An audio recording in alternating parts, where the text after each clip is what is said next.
মা বানিয়েছে চা, ভীষণ ভালো বানায়। আমিও ভালো বানাই, কিন্তু মায়ের মতন না কখনো। এটা তো স্বাভাবিক বলো, মায়ের মতো হতে কিন্তু অনেক দেরি আছে। সো মায়ের রান্না তো কোনো রিভিউ হয় না, বাট এত সুন্দর না খেলে বোঝানো যাবে না। চাটা কি কি দিয়ে বানিয়েছো মা? চাটা কি কি দিয়ে বানিয়েছো এই চাটা? চা পাতা, খেজুরের গুড়, পাটালি গুড়, চা পাতা আর আমুল দুধ। আচ্ছা, কি সুন্দর।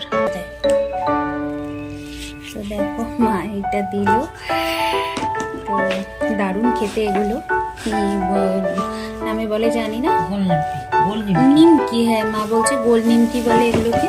তো দারুণ খেতে এগুলো। কৌটোর মধ্যে থাকে, এক কৌটো 160 টাকা দাম নেয়, কিন্তু দারুণ লাগে এগুলো খেতে। মাঝে মাঝে আমাদের বাড়িতে আসে এগুলো। তো চলো আমি এটাই খাই। অনেকে হয়তো মশারি টাঙানো দেখে ভাবছো যে এটা বেডটি, বাট না না, এখনো অনেক আছে। তা আমি মশারিটা খুলতে মাকে বারণ করেছি। এখানে ভীষণ মশা, শীতকালে, গরমকালে কিন্তু অত মশা হয় না।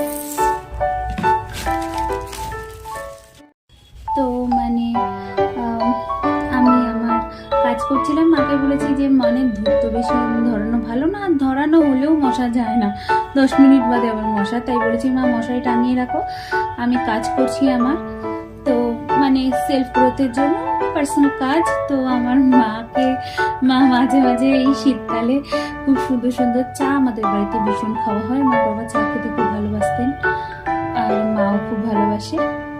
এখন আমিও অ্যাডিক্টেড হয়ে গেছি চায়ের প্রতি। আর এত সুন্দর চা, নলেন গুড় দিয়ে আর একদম আমুল দুধ দিয়ে, খুব সুন্দরভাবে চা। আর এটা কি বললে? গোল নিমকি। তো এটা দিয়ে এখন খাবো। তো চলো।